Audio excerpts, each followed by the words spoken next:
네, 1월 23일 목요일 아침에 이슈 레이더 시작하겠습니다. 신인규 기자, 안녕하세요. 입니까? 네.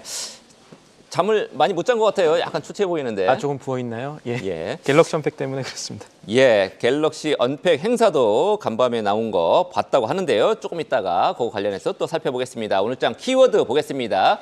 GDP 증가율이겠죠. 경제 성장률 오늘 나옵니다. 갤럭시 언팩, 고려아연, JYP 순서로 하나씩 짚어보겠습니다. 첫 번째 이슈, 작년 4분기 성장률 불안합니다. 이창용 총재, 한국은행 총재 최근에 불안하다 이런 얘기를 또 했습니다만 오늘 공개되는 성장률 어떻게 예상하고 있습니까? 조금 뒤인 오전 8시에 이 숫자가 나올 예정인데 지난해 3분기 얘기부터 해야 될 것 같습니다. 지난해 3분기 전분기 대비 0.1%라는 숫자가 나왔습니다. 당시 예상치가 0.5% 증가였는데 예상치를 많이 밑돌면서 시장의 우려를 키웠고 그 당시 외국인이 우리 증시를 한동안 떠나게 한 하나의 요인이 되었었는데 오늘 나올 숫자도 시장의 기대를 충족할 가능성보다는 그렇지 못하고 우려를 키울 가능성이 조금 더 큰 상황입니다.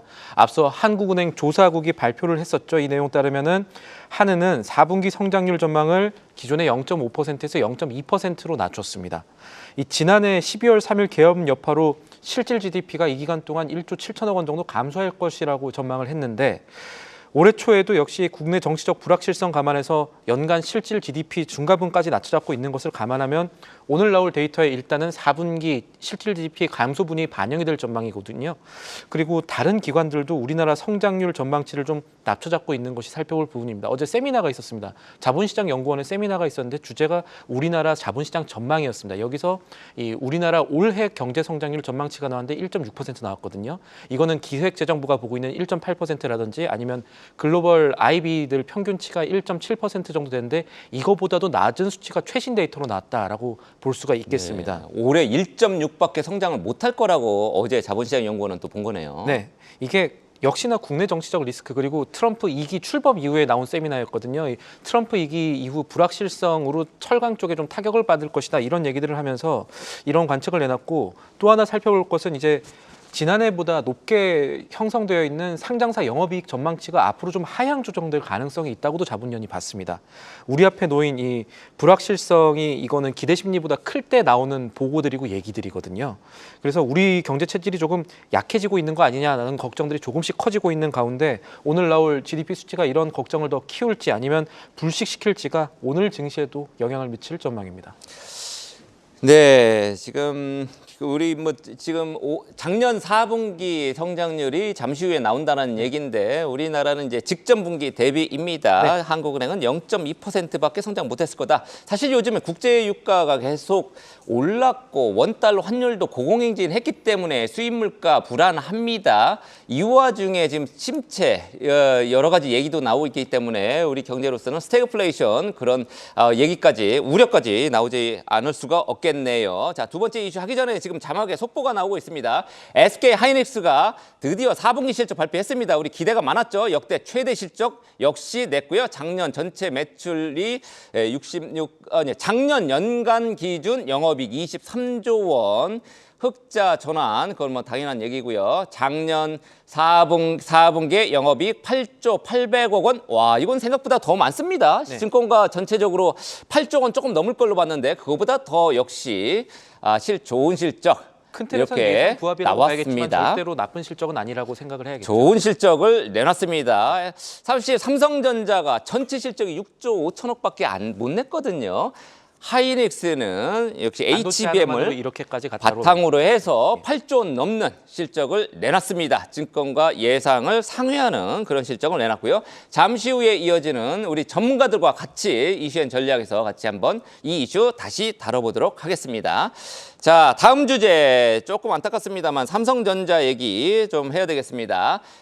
지금 DS 부분, 반도체 부분이 지금 HBM 때문에 조금 약세를 보이긴 합니다만 그래도 휴대폰 쪽에서는 여전히 선방은 하고 있습니다. 오늘 새벽 3시에 미국에서 갤럭시 언팩 행사를 했습니다. 새 제품을 공개하는 행사, 이게 언팩인데 S25, 올해의 신모델 요거 궁금하시죠? 어떤 내용입니까? 오늘 가져온 이슈는 이제 삼성전자가 그동안 많이 힘들었던 DS 부분이 아니라 MX 부분, 이 스마트폰 부분 얘기입니다. 이 4분기 기준으로 이 삼성전자 놓인 환경들을 좀 살펴보면요. 삼성전자가 글로벌 스마트폰 이 점유율 1위 사수하고는 있지만 2위인 애플과 격차가 1%포인트밖에 나지 않는 19%를 유지하면서 여전히 좀 불안한 상황이기도 하거든요. 그래서 삼성전자 전략 스마트폰 갤럭시 S25의 공개가 굉장히 중요했는데 이번에 나온 내용들 보면은 삼성전자가 두 가지 무기를 갖고 점유율 사수에 총력을 기울이려는 모습이 관측이 되고 있습니다. 일단 전자 갤럭시 S24부터 이 삼성전자가 AI 스마트폰, 최초의 AI 폰이다 이런 것들을 밀고 있거든요. 실시간 통역이라든지 아니면 이미지 화질을 높여준다든지 뭐 서클 투 서치라고 해서 AI가 동그라미만 화면에 그리면 알아서 찾아준다든지 이런 것들을 하는 게 갤럭시에서 가능한데 아무래도 이런 거를 폰이 버벅이지 않고 하려면 당연히 성능이 좋아야겠죠. 이번에 나온 갤럭시 25는 스마트폰의 두뇌라고 불리는 AP 칩의 성능이 전작 대비 평균 NPU나 GPU 포함해서 한 38%, 40% 이렇게 높아졌다라고 나오고 있습니다. 네, 애플리케이션 프로세서 맞습니다. AP죠. 이 기본 모델부터 퀄컴과 공동 개발한 스냅드래곤 8 엘리트 모델이 장착됐다고 하는데 삼성전자는 그동안에 이 최상위 모델 제외하면은 S24에도 기본 모델에는 엑시노스, 그러니까 삼성전자 자체 칩을 넣어놨었거든요. 근데 이 발열 문제라든지 여러 가지 이슈가 있어서 이번에 퀄컴으로 좀 바꿨다라고 봐야 될 거고요. 자존심을 버리고. 예, 자존심을 버리고 실제 이제 점유율 확보에 총력을 기울이겠다라는 게 여기서 하나 나온 거고 성능과 기능이 개선이 됐는데 가격이 전작과 같습니다. 이게 증권사의 예상과 부합하는 가격 정책이 나온 겁니다. 그래서 삼성전자가 이번에 나오는 것들을 보면은 AI 폰이라는 신무기를 가지고 애플과 중국 업체들 지금 성장하고 있는 중화권 스마트폰 따돌리기 위한 승부수를 뒀다는 평가가 증권가에서도 나올 수 있는 대목이겠습니다. 네. 하지만 뭐 여러 가지 뭐 좋은 얘기들이 나오기는 합니다만 지금 삼성전자 시가총액 500조짜리가 지금 300조 초반대에 지금 머물고 있는데 이 S25가 잘 팔려서 그래야겠죠. 그나마 지금 뭐 여러 가지 부분이 있습니다만 비메모리 부분 요거는 이제 적자지 않습니까? 이런 거라도 좀 상쇄시키려면 여기 휴대폰이라도 좀 잘 팔려야 될 텐데 증권가에서는 어떻게 보고 있습니까? 일단 삼성전자가 4분기 실적, 잠정 실적 내놓은 다음에 목표가 하향하는 리포트가 줄여 나오다가 요새 다시 바닥론 얘기가 조금씩 증권가 리포트에서 나오기 시작했습니다. 이 최근 삼성전자 6개월간 주가가 역사적 하단에 있습니다. PB, 그러니까 주가 대비 장부가치상 주가가 역사적 하단에 있고 앞서 설명드린 것처럼 S25 가격 정책이 증권가 예상에 부합하는 가격 동결로 나온 것도 함께 봐야 될 부분입니다. KB증권 같은 경우가 올해 갤럭시 S25의 판매량을 3,700만 대로 지금 추정하고 있습니다. 이것은 언팩 나오기 전에 내놓은 숫자인데 어쨌든 그 당시에 놓은 거라든가 이런 것들이 지금 같았기 때문에 가격이 같을 것이다. 그렇기 때문에 3,700만 대 정도 팔 것이다라는 것들은 동일했기 때문에 이 내용 말씀드리면 숫자 자체가 삼성전자가 올해 스마트폰 출하 증가율 3%가 보통 글로벌리 예상이 됩니다. 그러니까 전체 우리나라뿐만 아니라 세계적으로 모든 업체들이 스마트폰을 한 판매 증가율 3% 정도밖에 못할 것이다라고 보고 있는데 3,700만 대는 증가율 6%입니다. 그러니까 다른 평균보다 2배 정도 잘할 것이다라고 보고 있고 이렇게 되면은 9년 만에 삼성전자가 스마트폰 최대 판매를 올해 달성할 수 있을 것이다. 이런 분석들이 증권가에서 나오는 겁니다. 그러니까 삼성전자 주가 반등이라는 거는 결국 실적 반등과 연결이 되어 있을 건데 환경은 일단 긍정적이라고 봐야겠죠. 지금 초기에는 나오는 전략 스마트폰의 내용들이 증권가의 예상과 부합하는 그런 나쁘지 않은 것들이 나오고 있고 또 하나는 HBM에 대해서도 기대가 지금 해볼 만한 상황이다라는 게 있는데 미국에 어제 나왔던 5천억 달러 규모의 대규모 인프라 투자 역시 결국은 삼성전자와 같은 것들도 공급처가 늘어나게 되니까 긍정적인 효과가 있고 JP모건 같은 경우도 HBM 시장이 내년 580억 달러로 급성장할 것이라고 전망하기도 했으니까 이런 부분들은 긍정적입니다. 다만 하나 살펴볼 게 있습니다. 외국인의 심리입니다. 삼성전자가 우리 개인 투자자뿐 아니라 외국인 관심 많이 갖고 있는 종목인데 지난 21일까지 데이터 보면은 6개월 동안 삼성전자 순매도량이 22조 원 넘었고요. 외국인 지분율도 최근 2년 만에 최저입니다. 50% 겨우 올라가고 있는 상황이라 아직까지는 외국인 심리가 개선되고 있다는 데이터가 나오는 건 아니다라는 거는 삼성전자 투자 입장에서 한편 살펴볼 부분이겠습니다. 휴대폰 쪽으로 보면 저는 뭐 갤럭시 폰만 써왔습니다만 휴대폰 쪽으로 보면 가장 큰 문제가 고장이 잘 안 나요. 그래서 교체 수요가 지금 좀 자극이 돼야 될 텐데 잘 안 된다라는 거. 4분기 매출 SK 하이닉스 지금 속보도 보고 계시죠. 19조 원, 거의 20조 원 육박하는 거의 뭐 시장 예상치에 지금 부합하는 그런 실적을 내놨습니다. 네. 세 번째 이슈 보겠습니다. 고려 아연입니다.